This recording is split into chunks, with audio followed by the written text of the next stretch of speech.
Afternoon, everybody. Apologize for the late start in today's briefing. One of those days. What's going on back there? Well, if the walls had ears, So John, all kinds of... how bad is it? Not that bad, fortunately. But there's a lot going on. And not everybody's on my schedule today, unfortunately. And because all of you are on my schedule, that's why we're late. So I apologize for that. Well, maybe we'll, if we have a robust questioning period here, I think we may get to it all. So, Darlene, in that spirit, you want to get us started? Thanks. Welcome back to the podium. Thank you. I'm delighted to be here, although I'm pleased that it was well tended in my absence. Do you have any comment on the possibility that the Islamic State leader that was killed on Friday had for a time been the captor of American Kayla Mueller? Darlene, this is... obviously we saw over the weekend, the bravery and courage of our men and women in uniform who carried out an operation at the direction of the president to go after an ISIL leader in Syria. As you know, the results of that operation were the death of that ISIL leader and a number of other ISIL fighters who were at the compound. There was one individual, the wife of this ISIL leader, who herself we believe was also involved in some ISIL activities. She is somebody who is currently being is detained and is somebody who is currently being interrogated. And we're trying to learn as much as we can about her involvement with ISIL and what information she may have that would shed some light about a variety of ISIL activities. For example, we know that this individual was likely played a prominent role in some of the oil and gas activities, essentially some of the financing of ISIL. Information that we could learn about those activities would be useful. But if there are other things related to ISIL's use of hostage-taking to fund their operations, we'll seek to gather that information as well. So this information is, or this process of obtaining this information is, has only just begun in the last couple of days. But I don't have any information to share at this point about what has been gleaned from that process. There's been a lot of commentary since ISIL took over Ramadi in Iraq, and a lot of it has been skeptical of the administration's approach there. Speaker Boehner today said that hope is not a strategy. Congressman Schiff said alarm bells should be going off. You get the drift. Is the president feeling any pressure to reevaluate or rethink his strategy there with regard to ISIL? Well, let me start by directing you back to something that the president said back on October 14th of 2014. You'll recall that that was the day that the president invited the military chiefs from the members of the coalition to Andrews Air Force Base for a discussion about how the military efforts of the coalition that was being led by the United States against ISIL could be efficiently integrated. And in a statement that the president delivered after that meeting, he noted that this is going to be a long-term campaign. There are not quick fixes involved. As with any military effort, there will be days of progress, and there are going to be periods of setback. And again, that's something the president said back in October, and I think that over the course of the last 4 or 5 days, we've seen all of this. We've seen that there are no quick fixes involved. We have seen that there have been there's been important progress that's been made, as we just discussed, as it relates to this military operation against this senior ISIL official in Syria. But there have also been periods of setback, and certainly the ISIL effort to take over Ramadi is a setback, and we've been pretty candid about that. But I think this illustrates how important it is for us to maintain some perspective on this. We've had other periods of setback, too, that have been followed shortly by important progress. There was extensive discussion on Capitol Hill and in the media about the risk posed by ISIL when they took over Kobani inside of Syria. There were even cameras trained on the village of Kobani from Turkey, sort of filming the day-by-day effort of ISIL to take over that village. But because of the effort of the U.S.-led coalition to coordinate closely with Peshmerga fighters on the ground, ISIL fighters were driven out of that city and even several miles from that city.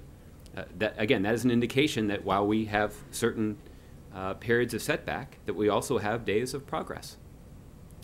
Kobani is just one example. There are a variety of other examples, whether it's the recent example in Tikrit, or even going back a little farther or to earlier in this campaign, where there was public concern about the siege at Sinjar Mountain, where hundreds, if not thousands, of religious minorities were at risk because they were surrounded by ISIL fighters vowing to carry out essentially an act of genocide against them.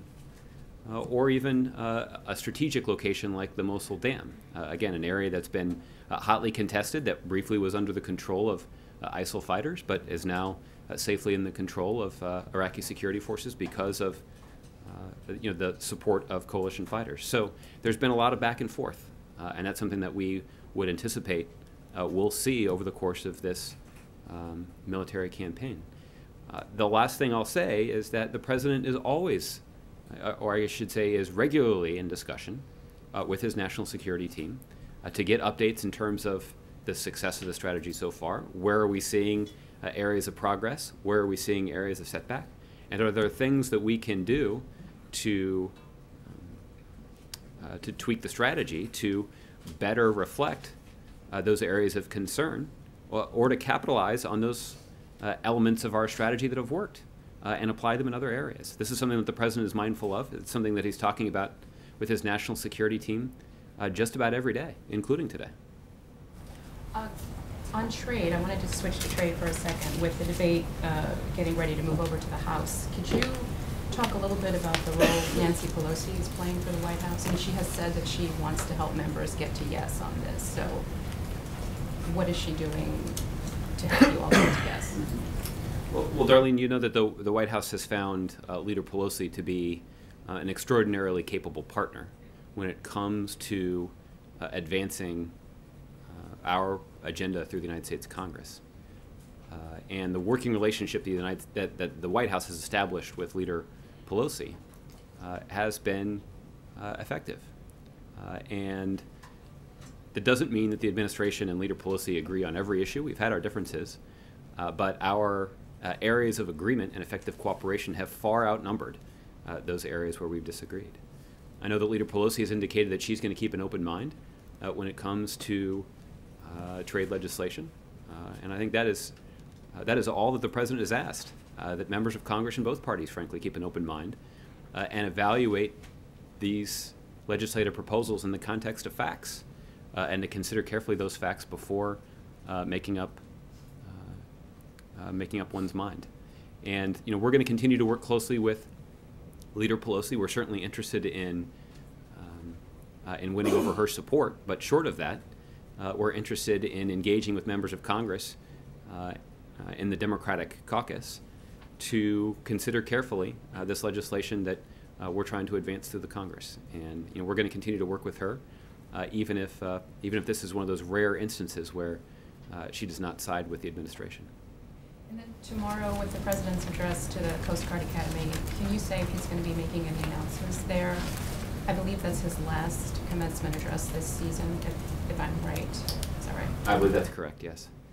He's given upwards of 3 or 4 addresses in past years. Why so few this year? Well, I don't know that a policy process was convened to determine the number of commencement addresses that the president would give. But the president, obviously enjoyed the opportunity that he had a couple of weeks ago to address the Lake Area Technical Institute commencement and talk about the important work that community college is doing in terms of serving their community and helping people in the community get the skills they need to get good middle-class jobs. Obviously the graduates of the Coast Guard Academy will be assuming responsibility for serving their country, even in some situations, even at great risk to their own personal safety. And that's an indication of their service and commitment to the country, and that's worthy of the president's praise.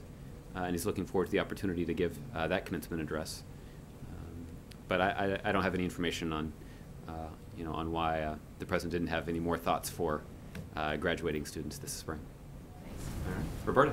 Just going back to trade for a second, Hillary Clinton said earlier today that she thinks that trade legislation should address the concerns about currency manipulation. I know that's something you've talked a lot about. Is it possible to do?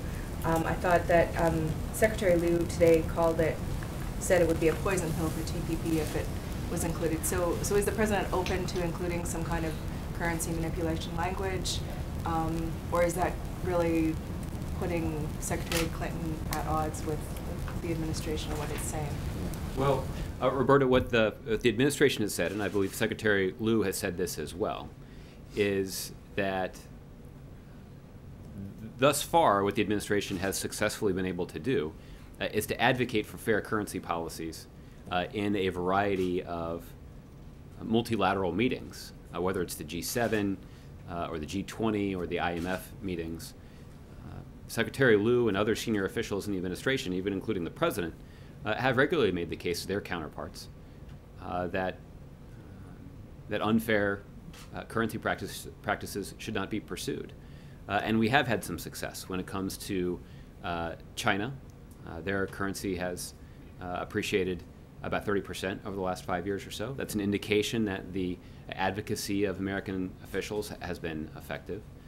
We've seen that Japan over the last 3 years has not intervened in their foreign exchange markets. That's an indication that that they at least have been open to the message that's been aggressively delivered by American officials when it comes to fair currency practices.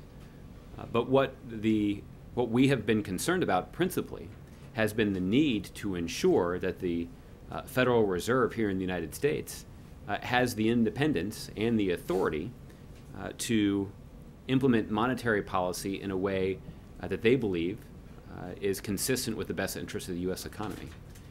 And certainly over the last 5 or 6 years, we've seen how important and valuable a tool that has been in terms of trying to prevent a second Great Depression.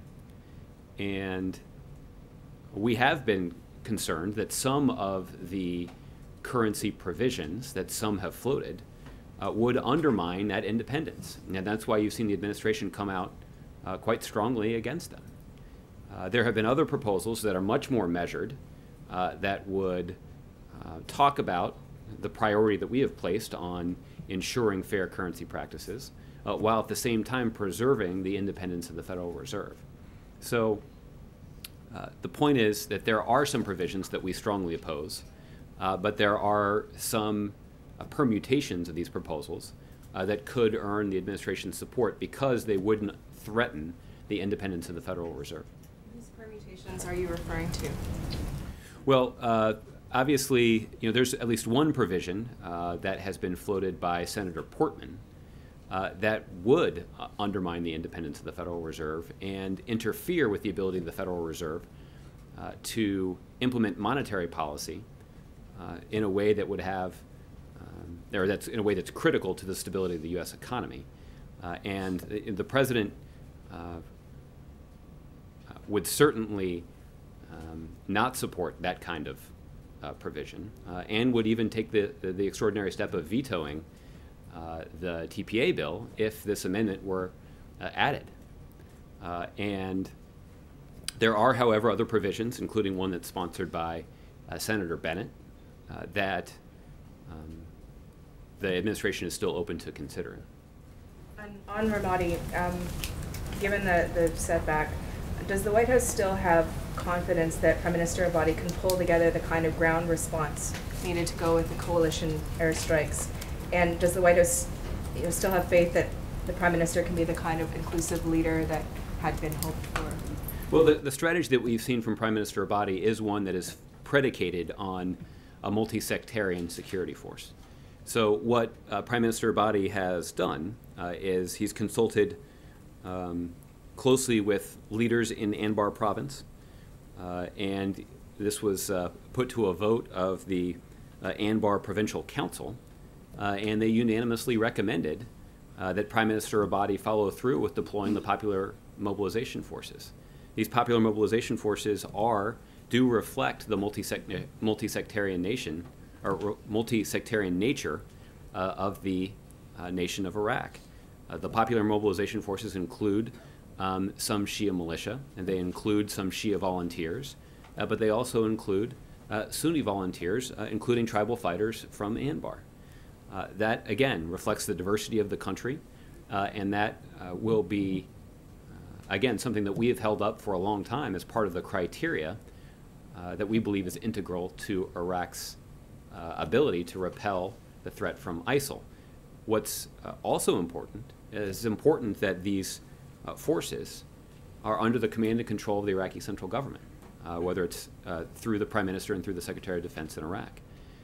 That is what's critical, and this is a principle that we've established previously, that the United States will be very supportive of multi-sectarian efforts who are taking command and control orders from the Iraqi central government. And we're going to continue to be, and while there obviously is significant work that needs to be done to push ISIL out of Ramadi, this is a strategy that we believe is one that's worth pursuing.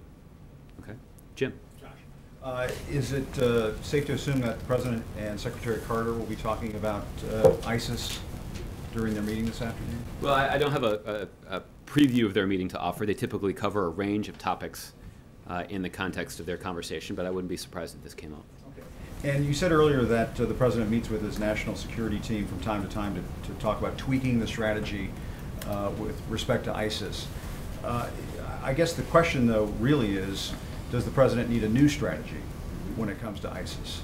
What do you think? Well, Jim, we've been asked this question in the context of other situations too, right? When we saw ISIL forces take over Kobani, there were questions raised about the success of the President's strategy. And what we did see over time was that the strategy that we have laid out of local forces taking the fight on the ground to ISIL with the backing of coalition air power succeed. And they did succeed in liberating Kobani and driving ISIL forces not just outside the city limits of Kobani, but actually several miles away from the city. That's just one example. There are other examples, including Tikrit, several provinces where there had previously been populated territory that were dominated by ISIL that no longer are. These are provinces like Diyala, Nineveh, and the Kirkuk province. And so this is an indication that the strategy that the President has laid out has enjoyed periods of progress and success. But you're saying that ISIS will be driven out of Ramadi. And what I'm saying is that there have been areas of setback too. That doesn't mean that the strategy needs to be discarded, but I do think we need to, and the President, more importantly, the President thinks that it's important for his national security team to be focused on giving him the best options, evaluating our strategy, examining where the strategy is working, and applying those best practices in other areas. It also may mean reevaluating in some areas where the strategy isn't working as intended and needs to be upgraded. This is part of the continuous process that's underway at the National Security Council throughout the President's national security team. And you mentioned Kobani. Are you saying that that ISIS will be driven out of Ramadi? Well, that certainly is what the strategy is intended to effect. I'm not going to set any timelines in terms of this, but obviously, our goal here is to degrade and ultimately destroy ISIL, and yes, that means driving them out of Ramadi. And is the President frustrated with what's happened in Ramadi? Is he frustrated with the progress of this mission against ISIS? Jim, what I can say is that the President is mindful that this is not a short-term proposition. That's something that the President's indicated on a number of occasions. The President's also mindful of the fact that we're going to have days of progress and periods of setback. That's been the approach this President has taken for almost a year now, and he's very mindful of that. And again, he's also mindful of the fact that that phenomenon was on display this weekend, where we did have U.S. Military forces carry out a daring raid on Syrian territory to take out a senior ISIL leader and a dozen or so other ISIL fighters. But we also saw on display that ISIL did succeed in eventually overrunning Ramadi, and that's an indication that that would be a setback. And the President's mindful of this dynamic, and this is a dynamic that is common in military conflicts, and it's the way that the President continues to evaluate our success. And earlier today, Secretary Clinton said that she would like to see her emails released as soon as possible. I guess the State Department has said that we may have to wait until January to see these emails, which is right around the time of the Iowa caucuses, which seems like it would be a pretty poor time for that kind of release to occur. Would the White House consider honoring Secretary Clinton's request to expedite the release of these emails? Might the president be persuaded to issue some sort of executive order so these emails could be released sooner than 7 months from now? Well, Jim, I can only imagine the headlines that we'd see if the president were to personally intervene in the standard processing of a FOIA request. And essentially that's what Secretary Clinton's emails are being subjected to. So for questions about how that process will be carried out and how long it will take to complete it, I'd refer you to the State Department. But 7 months, 7 or 8 months, I mean, that's a long time. It's also a testament to the large number of emails that they're going to have to process. They can't process faster than 10,000 emails a month. Again, you'd have to ask them about that. Okay. And finally, there's a pretty disturbing report in the Wall Street Journal that said that the Justice Department is looking at going after officials in the Venezuelan government there for potentially being involved in narco trafficking. Is the White House concerned that Venezuela is becoming something of a narco state? Well, we have raised concerns previously about the Venezuelan government and their frequency with which they have flouted the basic human rights of their people. And this has been the subject of some concern for a while. This is something that was discussed while the president was at the Summit of the Americas in Panama a month or two ago. But I don't have any details on that specific Wall Street Journal report. I'd refer you to the Department of Justice on that. Okay. Nadia. I'm trying to have another go at Ramadi. Okay. You just said that it was a setback. Yesterday, it's almost like a unified message among all the government agencies that you're going to take it back. How are you going to take it back? Surely you're not talking about the Iraqi forces, because they proved to be unable to stand up to ISIS. And if you just mention now the popular forces, they are, contrary to what you said, they are perceived and they are seen as Shiite militia trained by Iran, equipped by Iran, and actually sending them to Ramadi will increase the sectarian strife there, not alleviate it. Mm-hmm.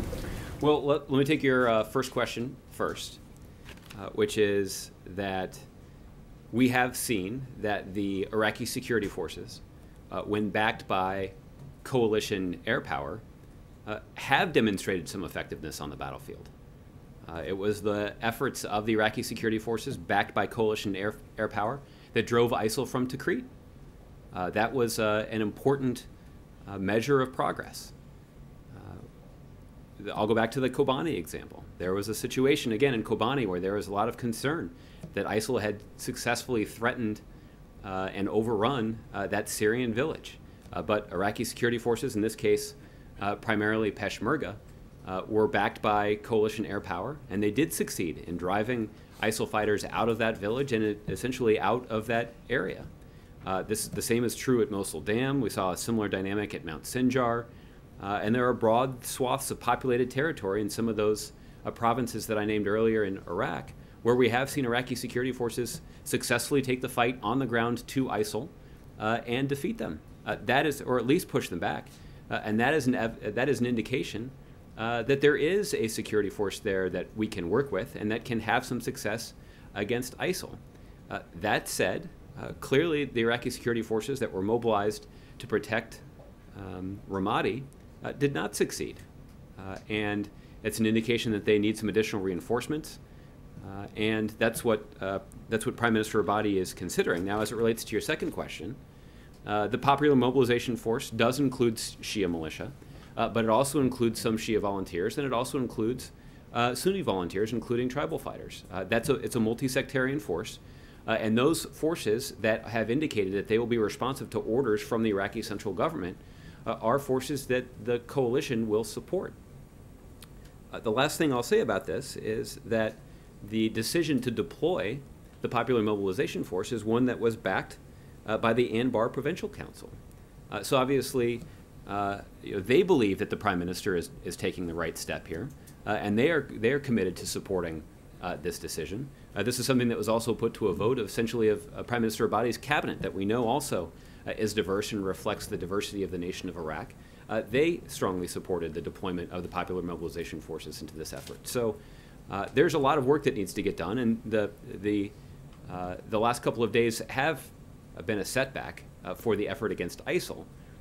But I think past guide tells us that in the proper circumstances, that Iraqi security forces, when they're backed by the effective use of coalition air power, can be effective against ISIL. Sure. The only difference here, Anbar is the majority, almost 90% are Sunni. That's the significance of the Anbar Provincial Council saying to the Prime Minister, send the popular mobilization forces. They would be effective in helping us. Do you believe that the central government, led by Prime Minister Abadi, has given enough weapons to the Sunni tribes to fight against ISIS? And this is the criticism now that levied against him. Well, that's something that's difficult for me to speak to. I know that this is a concern that has been raised by some. I mean, all the No decisions doubt. were going through him. You can even say that in the present tense. We continue to support Prime Minister Abadi because of the multi-sectarian way in which he's governed that country and in which he sought to prosecute this war in his country. To be honest with you, I can't speak to the specific provision of equipment to some tribal fighters. But obviously, Prime Minister Abadi is mindful of the need to make sure that those fighters are properly equipped. Obviously, he's going to make sure that those fighters are responsive to the command and control of the Iraqi central government. And if so, it would be in the interest of the Iraqi central government to make sure that those fighters have the training and equipment that they need to succeed. And obviously, the coalition will have something to say about that as well. One last question. Sure. The UN is estimating that 25,000 civilians fled from Ramadi, and apparently they are not allowed to go to either Baghdad or Karbala. Have you raised this issue with the Prime Minister? Because the options for them are they're stuck in the desert or being killed by ISIS. Mm-hmm. Well, we obviously are very concerned about the humanitarian situation that ISIL has created all across Iraq, most recently in Ramadi. As it relates to the details in terms of trying to provide for the needs of those individuals who are fleeing ISIL from Ramadi, I don't have information about that, but I'd encourage you to check with the Department of Defense. Okay? Justin. First on ISIL in Iraq, Speaker Boehner obviously was critical today, but he also said that he wanted the president to withdraw his AEMF. He said that it was irresponsible. Months after suggesting that he couldn't do anything until the president sent language up there, right? Yes. But he said that the president's proposal was irresponsible because it called for less authority than he had today, and sort of, I think, he used both the recent developments and evidence that the proposal hasn't moved through Congress to justify asking you guys to resubmit. He's the Speaker of the House, and he's blaming the president for something not moving through Congress. So, the fact pattern doesn't line up very well for the Speaker on this, does it? Here, look, here's the thing. The president has been very clear about what he would like to see from Congress, and that is Congress fulfilling their constitutional responsibility when it comes to matters of war and peace. And we have seen that Congress, I think I've said this before, Congress has been AWOL when it comes to the AUMF. They've demanded that the president send up language. We send up language. They've demanded that the president spend time in advance of sending up that language with Democrats and Republicans to try and craft a compromise. We hosted... Well, I know there are at least dozens of conversations and at least a dozen meetings here at the White House with members of Congress and their staff throughout the fall and over the winter as we try to put this proposal together. At some point, it has to be the responsibility of the Speaker of the House to do his job and for members of Congress to do their job. And we have not seen members of Congress, and we certainly haven't seen the Speaker of the House do his job when it comes to this specific matter. I guess the Speaker has said repeatedly that you guys haven't laid out enough of a strategy. I think that's a rhetorical debate, but if that's the concern, is there any more that you can do to sort of bring clarity to your plans for Iraq? I think what we see from the Speaker is excuse after excuse for why he hasn't done his job. And that's, particularly on this matter, that's a pretty significant disappointment to the President. I know it's a significant disappointment to our men and women in uniform who are looking for the United States Congress. You'll recall that this was part of our rhetoric leading up to this AMF debate, was that this is an opportunity for the United States Congress to step up and show their support for our men and women in uniform, to show the support of the United States Congress to the international community, that they were committed to the strategy that the President has laid out to degrade and ultimately destroy ISIL. And we haven't seen the Congress fulfill that basic step, and that has been a source of significant disappointment to the President. And then I just wanted to ask about Elizabeth Warren. She's made a big kind of criticism over TPA that you think? well, specifically the possibility that it could alter financial services Yes. regulation of Dodd-Frank. Yes. She's offered an amendment that she says sort of tracks with statements that you guys have made that would essentially prohibit any free trade agreement that could impact financial regulations from the fast track. Is that an amendment that you guys would support? I've only gotten a very cursory rundown about what her amendment would would do if it were to take effect. And the way that it's been explained to me is that it would actually have the opposite of the intended effect. That it could be a situation where the language that she has put together could actually make it easier for Wall Street reform to be unwound. And because the president has placed such a priority on Wall Street reform and has actually worked closely with Senator Warren and others to implement Wall Street reform, even under the vociferous objection of a bunch of K Street lobbyists, obviously we would have concern about a proposal that would do exactly that. But there are a wide range of amendments that I can't. But let's see if we can get you some more information about that specific proposal. Okay, John. So, on the authorization of the use of military force, I know from the very start the White House's position is we would like to have this. You sent up your draft, but you don't need it. As a legal matter, that is just a fact. So, will you consider it a setback? I mean, it certainly appears to be going nowhere, and not just because of the latest developments with Speaker Boehner, but I can't really find any Democrats up on Capitol Hill that have gotten behind what the White House sent up.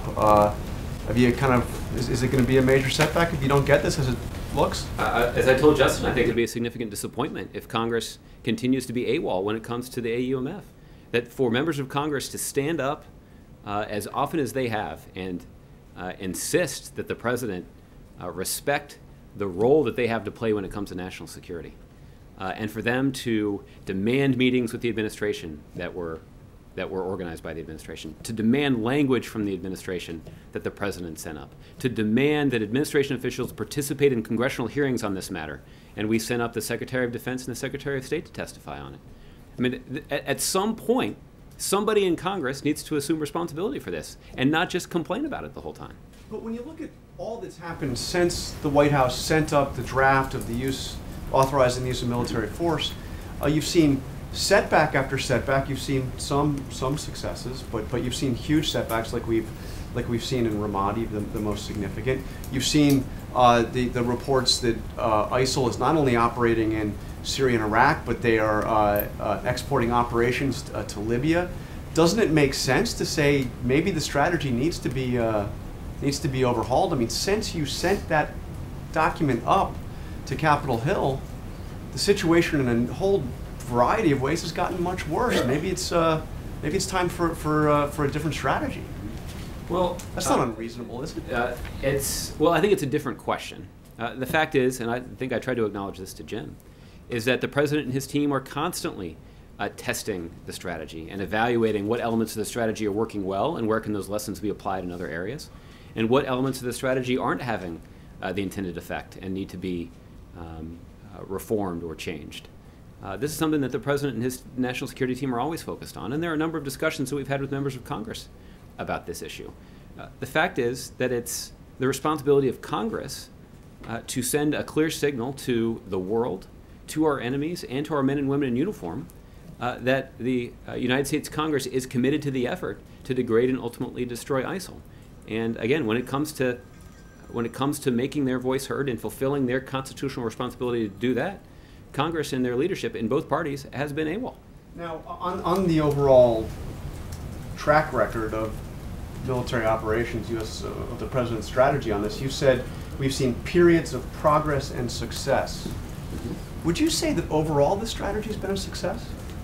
Well, John, yeah. I mean, yes. Overall, yes. That doesn't mean that there haven't been areas of setback, as we saw in Ramadi. I mean, is the exporting terror to Libya, taking over the capital of Iraq's largest province,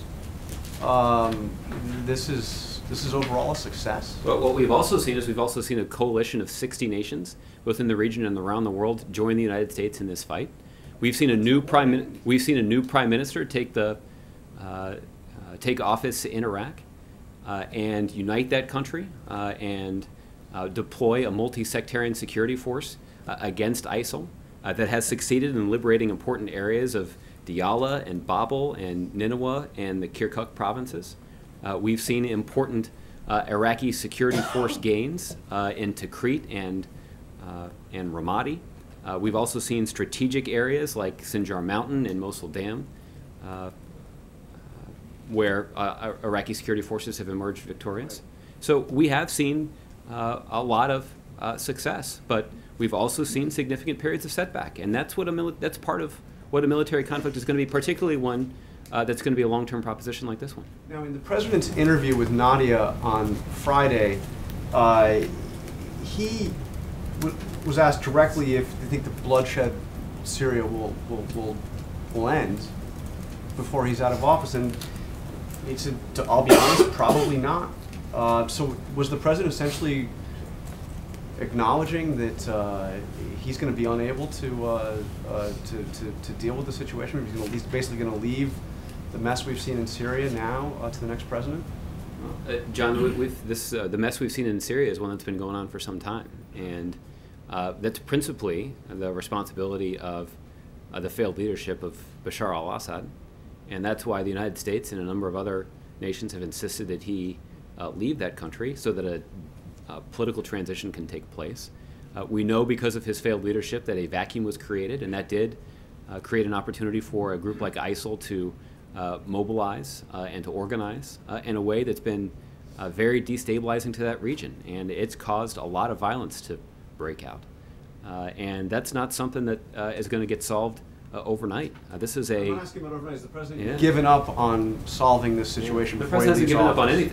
anything. The president is seeking to implement a strategy that has shown some success in Kobani, inside Syria. We have had some success against an ISIL leader in Syria just over the weekend who was taken off the battlefield. So there is evidence of success to point to, but there's no doubt that there's more important work that needs to get done. I think the last thing, and this is critically important too, particularly in the context of the ongoing political debate, the president feels very strongly that the very significant problems that are faced by people in Syria, for example, are not problems that the United States is going to come in and solve for them. We're not going to impose a solution on Syria. We're not going to commit billions of dollars and the lives of hundreds of thousands of our men and women in uniform to trying to solve those problems.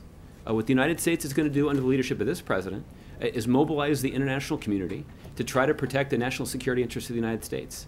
And whether that is taking discrete strikes on extremists that are using Syria as a safe haven to plot against the homeland, or whether that's carrying out specific special operations raids against ISIL fighters, or deploying U.S. military to back the fighters on the ground against ISIL inside of Syria, or continuing to try to facilitate a political reconciliation inside Syria.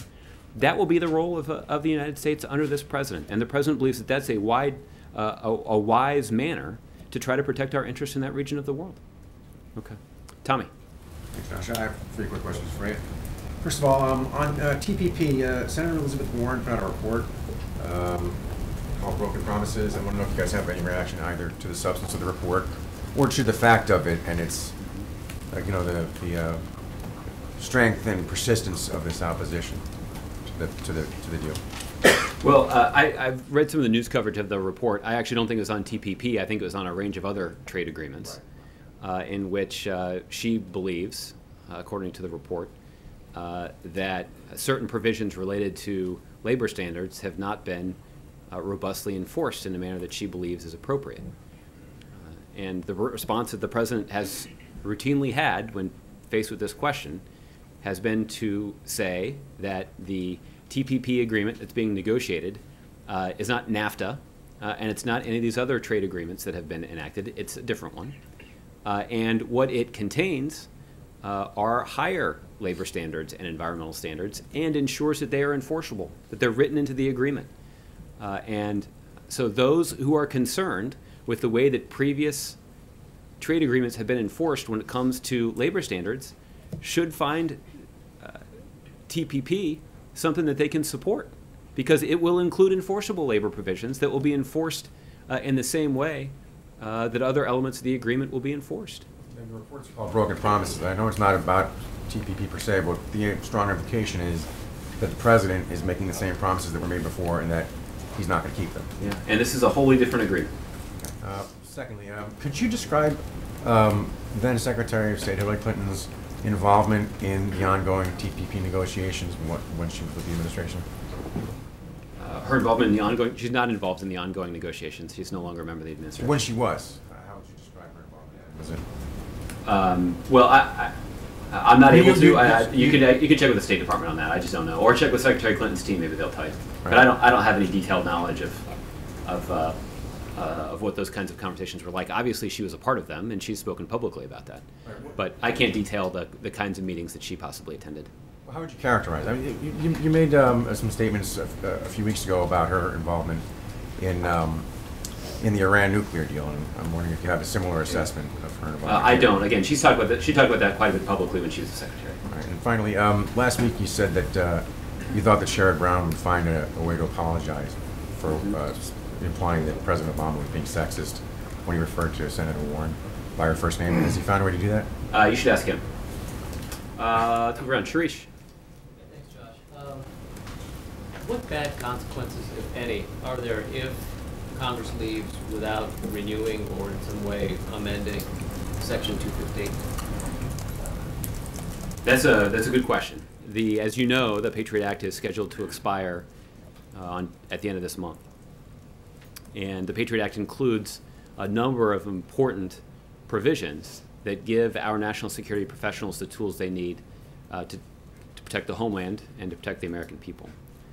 And if those authorities are not authorized, it does pose a risk to our national security and is something the President's concerned about. The good news is that we saw the United States House of Representatives come to a bipartisan agreement to renew the Patriot Act, but also reform a number of the proposals that had raised concerns that have been expressed by a number of people, including the President, about the degree to which civil liberties were protected. So it was obviously the product of important, difficult bipartisan work to reach a compromise that would ensure that our national security professionals would continue to have the tools they need to keep us safe, while ensuring that we are going to greater lengths to protect the privacy and civil liberties of the American people. And hammering out that bipartisan agreement was hard work, but it was work that was successfully completed by the House of Representatives. And it passed with strong bipartisan support. I believe it got 338 votes. That's a substantial majority. Now what we need to see is the Senate vote on this piece of legislation before the end of the month. And there's some disagreement, or at least some concern that might not happen. And the concern that the President has is that there are some in the Senate who have suggested that the Patriot Act should just expire. That does not reflect the view of the mass majority of members of Congress, fortunately. It certainly does not reflect the view of the President. However, there are a larger number of mostly Republicans, I think might even be exclusively Republicans, who have said that we should just go ahead and extend the Patriot Act in its current form. The problem with that approach, and this is obviously an approach that is pursued by those who are principally concerned with ensuring that our national security professionals have the authority that they need to keep us safe. The fact is that poses the greatest risk to protecting that authority because there is significant doubt about whether or not a proposal like that would pass the Senate. And the Speaker of the House has indicated that a proposal like that would not pass the House of Representatives. So given that we have a choice between allowing those authorities to expire, either because we don't renew the Patriot Act at all, or we attempt to pass something that we know wouldn't pass either the Senate or the House, the only option that's really left for the United States Senate, if they're genuinely concerned about protecting the authority of our national security professionals to keep us safe, is to pass the USA Freedom Act, which is a piece of legislation that had bipartisan support in the House that both protected the authorities of our national security professionals while also protecting the civil liberties of the American people. And that's what we're hoping that the Senate will do. If I may, let's say that a week goes by and they don't do it, what will happen? I mean, does it immediately mean that this data can no longer be collected? Is there a period of time in which they can continue until there's... What is the mechanism? Yeah, for the actual impact of the legislation lapsing, I'd refer you to the DNI. I think they could probably give you some better insight into what impact this would have on the authorities that they use to keep the American people safe. But again, this is something that would This is a deadline that needs to be met by June 1st, and we're hopeful that the Senate will do the right thing, will do the thing that's necessary to protect these authorities and protect the American people, and that's pass the USA Freedom Act, which passed the House of Representatives with strong bipartisan support. And finally, what role is the White House taking in helping folks get this point, that they should do this before they leave? I mean, is your effort as big as the one on trade, for example? Mm-hmm. Well, there have been a number of conversations between senior administration officials, principally members of the President's National Security Team, and members of Congress. The good news, again, as I mentioned, the hard work of this has been done. The hardest part is actually figuring out how to solve these thorny policy questions about how to make sure that our national security professionals have the authorities that they need, while also making sure that we're protecting civil liberties. That's difficult work, and people of good conscience can disagree with the way that some of those lines are drawn. But again, I think that's a testament to the good work that was done in the House, that they were able to reach a bipartisan agreement on this. And you know, what's clear is that this is the only way, this is the only path for the Senate to ensure that our national security professionals can continue to do the work that they need to do to keep us safe. And again, that's why we're hopeful that the Senate will allow that specific piece of legislation to come up for a vote. We do believe it has the bipartisan support necessary to pass the Senate. The President would, of course, sign it into law before June 1st. Okay. Chris. Josh, Congressman Ted Lieu today introduced legislation known as the Therapeutic Fraud Prevention Act, which seeks to ban at the federal level widely discarded conversion therapy for LGBT people by classifying it as fraud. The White House has supported bans on this practice before, but has advocated a state-by-state approach. Will President Obama endorse the federal legislation? Mm-hmm. Chris, as you rightly point out, the President has indicated his support for efforts to ban the use of so-called conversion therapy for minors. There's overwhelming scientific evidence to indicate that this so-called therapy, especially when it's practiced on young people, is neither medically nor ethically appropriate and can actually cause substantial harm. So we certainly would welcome some kind of congressional action to address the practice of so-called conversion therapy nationally. But we're hopeful that members of Congress and frankly practitioners across the country will rely on the clarity of medical evidence that's been marshaled to indicate that these kinds of practices are harmful, particularly when subjected to minors.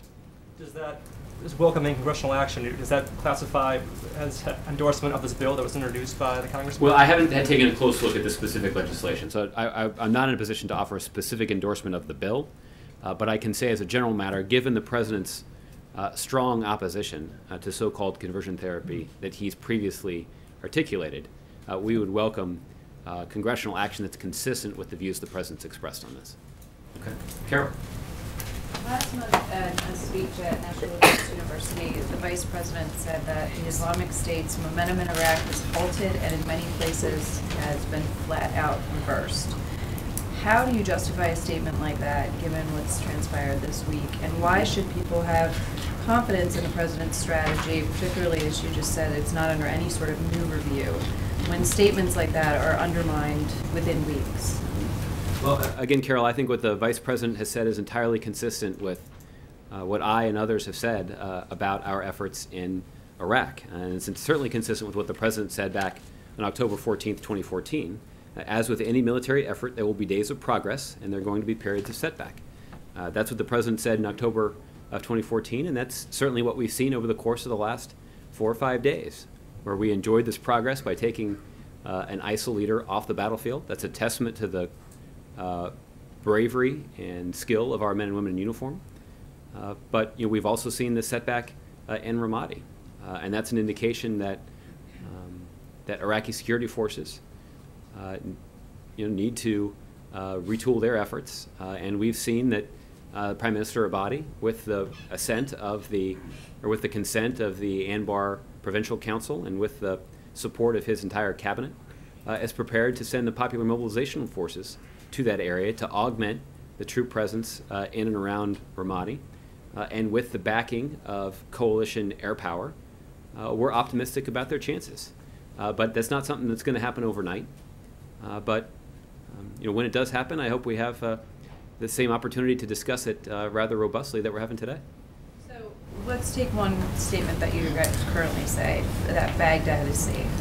Why should anyone believe you on that? Well, again, Carol, the fact is that there is, an aggressive military conflict underway in Iraq. And there are any number of areas where we can point to the success of the strategy that the President has laid out by building a coalition of more than 60 countries and using coalition air power to back the efforts of Iraqi and Kurdish security forces on the ground, whether it's the Kirkuk province or the Mosul Dam or Mount Sinjar or Tikrit or Kobani. There are any number of military successes that we can point to where this strategy has succeeded in driving back ISIL. But this is not a short-term proposition, and we're going to continue to pursue a strategy that has yielded important successes so far. At the same time, the President and his national security team are interested in continuing to refine that strategy to make sure that we're capitalizing on those elements of the strategy that seem to work the best, and reforming those elements of the strategy that haven't resulted in the intended effect. Ron? One more question about the raid over the weekend. Did the White House reach out to the families of the 4 Americans who were held and lost their lives while they were being held hostage by ISIS? I don't know. I don't know of any specific conversations that have taken place between senior administration officials and the families of the hostages this weekend. Because there was some reporting that they were contacted directly and told of the raid and the success of the raid and what had happened. They could be. I just don't know. Okay. On the policing issue yesterday, it's one thing to put restrictions and prohibitions on the future transfers of certain types of equipment. What about the billions of dollars worth of equipment that's already on the streets of these major cities and elsewhere? Because if something happened in Baltimore or Ferguson or someplace tomorrow, there's still the possibility of the police responding as they have in a manner which I guess the President is not happy with. So what leverage does the President have to deal with the situation on the ground now in real time? Because to some extent we're talking about, again, billions of dollars of equipment that's already out there. Well, Ron, I think you're describing a situation that's much more adversarial than it actually is. The fact is, the recommendations that were developed by this task force on 21st century policing included significant input from law enforcement officials, both state and local, and in jurisdictions all across the country. And what was also included in that task force were a set of recommendations about best practices that have been implemented with great success in some communities that could have similar success if applied in other communities. And what we have seen is that the vast majority of law enforcement officials have been interested in considering those best practices, that it's in the interest of these law enforcement organizations to implement these best practices in a way that will build trust with the communities that they're sworn to serve and protect. You've also no doubt heard the concern that that much of this equipment, some police say, is defensive in nature, not offensive in nature. And they're concerned about an approval process in this restricted category that could become politicized and bureaucratic and lead to delays and so forth. And again, and that's again in procurements, but what leverage does the White House, if any, have in terms of really trying to dictate or try to influence events on the ground now? For example, the Department of Justice is involved in pattern and practice investigations in different departments and other kinds of investigations. Do you foresee the DOJ being more involved in real time in monitoring how police use this military-style equipment? Well, those kinds of patterns and practices investigations are initiated based on conclusions that have been reached by career prosecutors. That's not something that the President can order. But what the Department of Justice has done with some success is sought to work closely with local law enforcement on a range of issues prior to the need for any sort of wide-ranging investigation like a patterns and practices investigation. So whether it's the COPS program or some of the civil rights officials in the Civil Rights Division of the Department of Justice, or even the element of the Department of Justice that's responsible for reaching out to local law enforcement, that those kinds of conversations have already been happening. And there is more work that can be done as the federal government communicates with local law enforcement about what best practices can be implemented, what sort of training should be required before the use of some of the military equipment that they've already received, that there are a range of ways that the federal government can be supportive of those local law enforcement organizations that are interested in reforming their tactics or their practices to better serve their populations. Right. And the president's been clear that the federal government doesn't manage or control these local law enforcement organizations. This is local government, and what the federal government can do is we can try to be helpful in terms of offering up best practices, offering advice, in some cases even offering resources. But ultimately, it's going to be the responsibility of these local leaders and local law enforcement officials to decide what's going to work best in their community. And you're right, some are going to resist because they don't want Washington telling them what to do, and for any number of other reasons. But yeah, that may be true. I think there's a sense in the country, too, among some law enforcement that that their jobs are not understood, that this whole issue of militarization has been exaggerated, to use the words of some. For example, the prohibited weapons in the report yesterday, bayonets, tracked vehicles, you don't see those kinds of things on the streets in the cities. So how does the president see his relationship with law enforcement now generally? Is it clear to say that he's walking a very fine line, it's a very difficult balancing act to appear to be even-handed in dealing with this very contentious issue of communities and police? Because again, as we said at the beginning of the premise of this question, this is not a Washington matter. This is an issue for cities, for towns, for localities. Well, let me answer that question in a couple different ways. The first is that we've been, I think, pretty forthright about the fact that changing some of the policies related to the militarization of local law enforcement is not going to dramatically change the relationship that these local law enforcement agencies have with some of these communities. I do think that what it could do, and what we're hopeful that it will do, is it will contribute to the effort to try to de-escalate some of that conflict. And that's what we're hopeful that will do. But there is so much more that needs to be done to try to address some of these problems that we're seeing between law enforcement and the communities that they serve. As it relates to the president,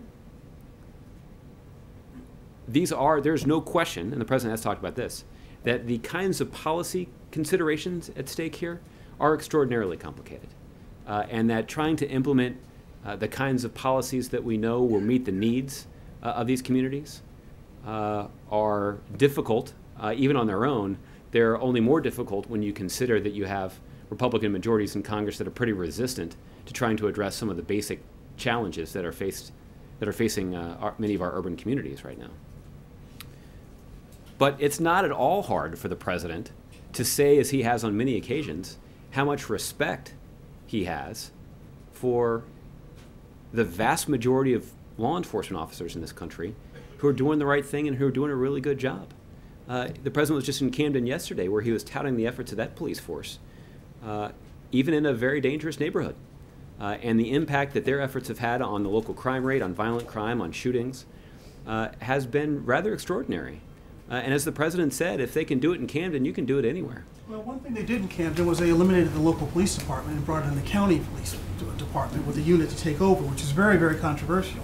And it's an issue that's been raised in places like Ferguson. Is that something the president supports? The idea of consolidating or disbanding local departments in favor of bigger jurisdictions? It worked in Camden, but each of these jurisdictions is going to have to make this decision for themselves about the best way for them to implement these reforms in a way that's good for the safety of law enforcement officers who are doing very difficult work and occasionally very dangerous work, but also making sure that they are effectively serving the communities where they're working. And again, these are tough questions, and that's why we formed this task force to consider them. And the task force included senior law enforcement officials to offer up some of these recommendations.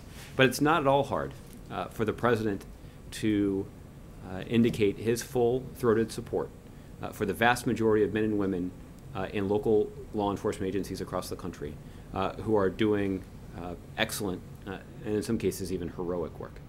Okay, April. I actually want to follow up on that and some other questions.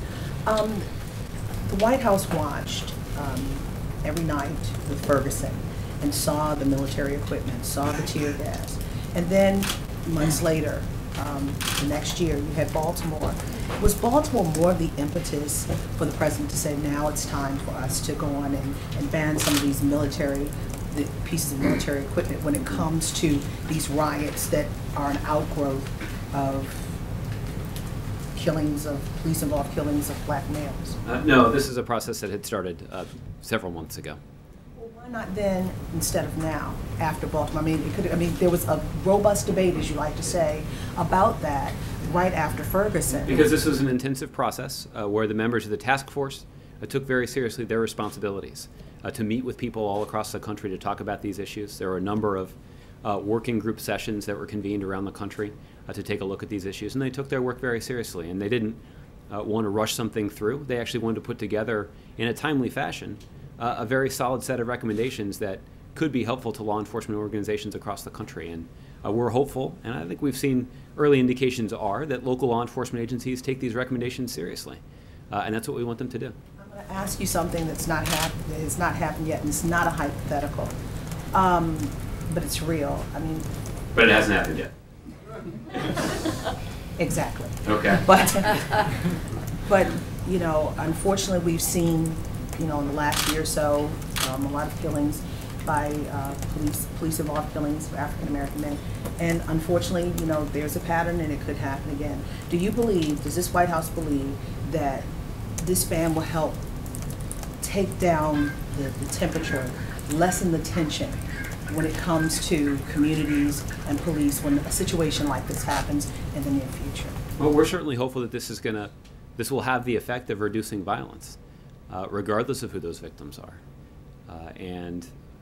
We've talked a lot about how these recommendations can, if properly implemented, could have the effect of building trust in some of these communities. And that will have an effect not just on the safety and well-being of those individuals who live in the communities, it'll also have an impact on the safety and well-being of the police officers who are trying to fight crime in these communities. And that's ultimately the result that we'd like to see. Next question on another subject, Amtrak. We understand that there are new rules coming out. Could you talk to us about the rules, particularly these new rules, particularly as we've seen a cut in Amtrak funding on the Hill? How do you marry that?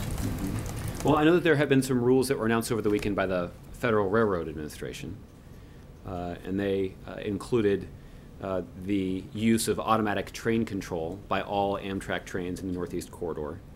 Those rules also required Amtrak to assess the risk at every curve along the Northeast Corridor, and there are many of them for anybody who's taken the train all the way to Boston. So that will be some important work that needs to get done. And there also was just the practical recommendation that, or requirement that Amtrak increase its wayside signage that alerts engineers and conductors of the maximum authorized speed throughout the Northeast Corridor. So there are some common sense practical steps that Amtrak is now being required to take at the direction of the Federal Railroad Administration. I think it also merits pointing out that Amtrak did announce last week their intent to meet the December 31st deadline for installation and use of positive train control across the Northeast Corridor, across the system in the Northeast Corridor.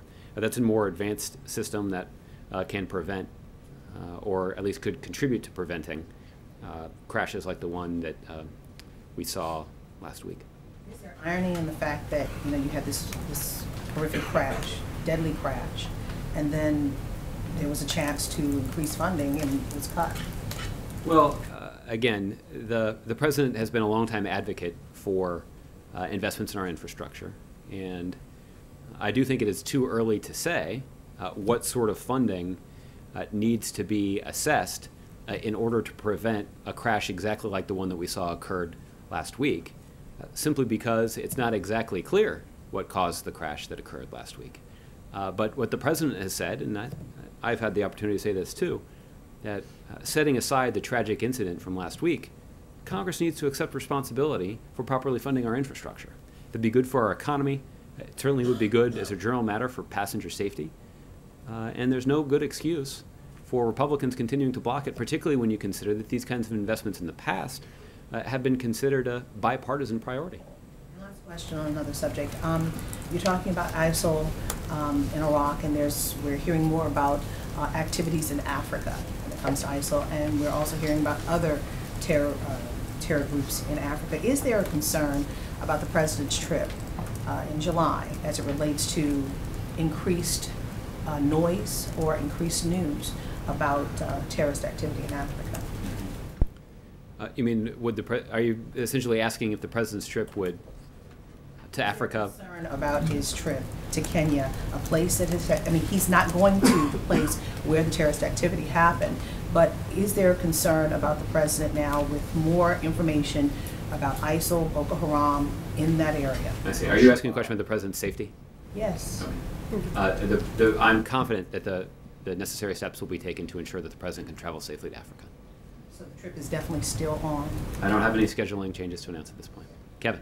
Josh, thanks. You mentioned that the president is always engaged in conversations about tweaks that may apply to strategy, especially as it relates to ISIS.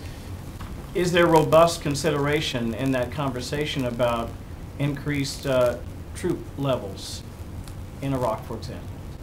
Well, Kevin, the president has made very clear that he does not envision a scenario where we commit hundreds of thousands of U.S. troops to a sustained ground combat operation inside of Iraq. That would clearly not be in the best interest of the United States, and it's not something that the president would consider. Incidentally, it's also not something that the president's military advisors have recommended at this point. 10,000. We've heard that figure used before, saying that we would like to have seen what might have happened if, say, 10,000 were left there. Well, that's been speculation, and. Would you consider that? Well, again, I'm not going to get into the hypothetical thing, but what I will do is I will tell you exactly what the president's view is on this. That committing hundreds of thousands of U.S. ground troops to Iraq on a sustained ground combat operation is not in the best interest of the United States, and is not something that the president will consider, and incidentally, it's not something that his military leaders have recommended. But they have mentioned, say, 10,000 might make a difference. Does the White House believe it would make no difference to, say, have 10,000 more troops on the ground? Well, I'm not going to speculate on future recommendations the president may receive from his military officials, but I'll just, for the mathematicians out there, I'll highlight the significant difference between 150,000 U.S. troops and 10,000. Okay, let me ask you about sort of the back and forth with Senator Warren. Would it be in the White House's interest to maybe have Jeff over from NEC play devil's advocate for some of the suggestions that are coming from the Warren camp about some of the problems with TPP? Would that be useful for the American people? You mean, I guess I don't understand what you're asking. Have Jeff from the National Economic Council come over and maybe come over where? Like here, answer some questions about some of the considerations and some of the questions that the American people have about TPP, and then some of the questions that, frankly, Senator Warren has raised. I think the president answered this question very directly himself when he was asked about it last week at Camp David, and I've obviously entertained a number of your questions today, but if you're interested in having a conversation with Mr. Zients, we'll see what we can set up. All right, Bill. You talked about Ramadi today several times. You seem to be saying, well, you know, you win some, you lose some, and it goes on. And at this stage of the game, isn't that a little silly? When Iraqi troops have cut and run, and there are a minimum of U.S. troops advising, and there's no real prospect for improvement? Bill, what I think is a little silly is for us to spend a whole lot of time agonizing over the fall of Kobani, and then after Kurdish security forces, with the backing of American coalition fighters, retake that village, drive ISIL forces out, and everybody decides that that's not really a big deal either. So I think I guess the thing is we have to sort of decide what our approach to these issues is going to be. Are we going to light our hair on fire every time that there is a setback in the campaign against ISIL? Or are we going to take very seriously our responsibility to evaluate those areas where we succeed and evaluate where steps are necessary for us to change our strategy where we've sustained setbacks? I guess my point is this is coming a little late in the game, don't you think? In what respect? Well, I mean, considering the amount of blood and treasure already expended. Well, Bill, the amount of blood and treasure that's already been expended is a microscopic fraction of the blood and treasure that was committed under the previous administration to this effort. And what we have seen is the effective use of American military air power and the effective use of our training expertise to equip Iraqi security forces and Kurdish security forces to enjoy areas of significant progress. And whether it's retaking Kobani, or more recently retaking Tikrit, or preventing a genocide at Mount Sinjar, or retaking the critical infrastructure around the Mosul Dam. Those are areas of progress and where we have enjoyed success because of the strategy that the president laid out. But there have been areas where we've sustained setbacks. And what we continue to focus on is making sure that the Prime Minister of Iraq is going to unite that country to counter the threat that they face from ISIL, both in terms of the way that he governs that country, but also in terms of the way that they deploy security forces. And given the fact that the Shia Prime Minister of Iraq enjoys the unanimous support of the Sunni Anbar Provincial Council, is an indication that the leaders of that country continue to be committed and dedicated to this multi-sectarian principle that we believe is integral to their success. It doesn't mean that they're going to enjoy success overnight, but it does mean that they're going to continue to make progress, and they're going to have the full support of the United States and our 60 coalition partners as they undertake that effort. Other subject, hostage policy review. It's been underway since November. Is it complete or almost complete? Well, they've made substantial progress in conducting that review. You know that there are some interim proposals that have been floated already by the review team. You know that there are a number of conversations that have already taken place by national security officials and some of the families that have gone through the painful hostage ordeal. I don't have any announcements to make about the timing of the completion of that review, but I can point out that they've made some progress and that they are nearing completion of that process. Does that progress include an acknowledgement that the U.S. will no longer threaten families over the question of prosecution for ransom? Well, we'll let the review process work its way through. But we have made clear that our policy about not paying ransom to hostage takers, to terrorists, not making concessions to them, is a policy that's not going to change. It is not part of the ongoing policy review. Right, but the question of prosecution or threats of prosecution to families who have hostages currently, you suggested, in fact, from this lectern that it wouldn't be necessarily enforced. Is that something that the review has basically decided? Well, I don't want to get ahead of where the review is, but part of the review is the manner and degree to which the federal government and the national security apparatus communicates with the families of those who are being held hostage, and that is the subject of review by this policy team. But I'm going to reserve judgment until they have an opportunity to make their announcement. Okay. Thanks, Josh. Dave. Thanks, Josh. The Center for American Progress came out with a report today recommending that the Bureau of Alcohol, Tobacco, and Firearms be merged under the FBI to better enforce gun laws. Is that a good idea? Dave, I haven't seen the specific report. Obviously, the administration believes strongly in the mission of the ATF. They have important work. They have important responsibility to provide for the public safety of the American people. There obviously is more that we'd like to see Congress do to support those efforts. And we believe that the ATF could be even more effective if they were getting the proper level of support and funding from the United States Congress. But I'm hesitant to pass judgment on the report, given that I haven't had a chance to take a look at it. Provide one detail. They say that, for example, you just mentioned that the ATF is, they say, deliberately kept ineffective by the gun lobby working in conjunction with Republican lawmakers to bring about the result you just mentioned.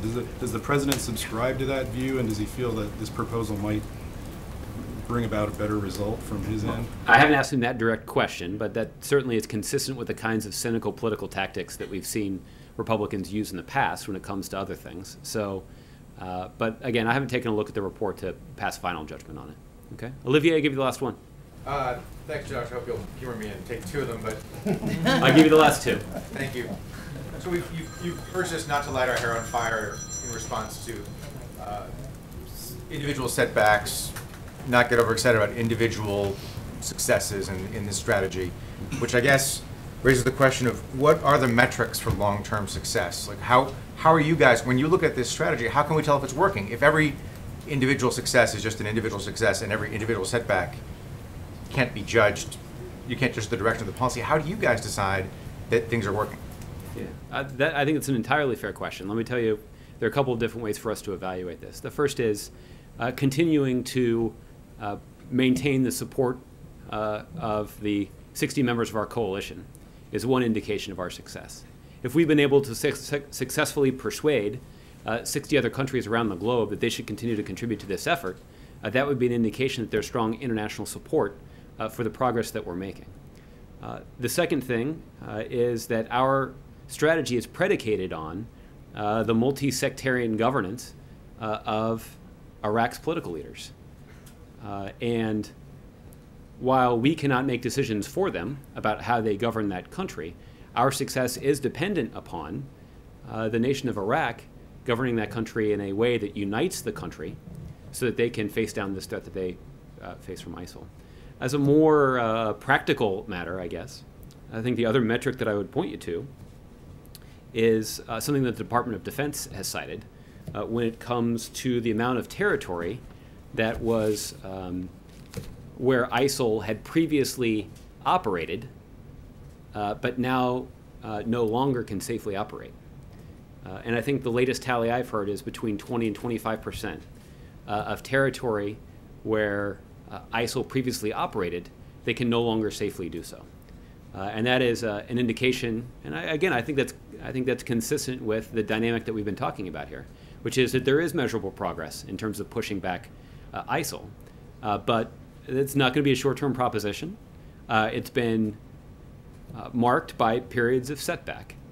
But it is an indication that the strategy that the President has laid out and has been implemented so far has been effective in pushing back ISIL.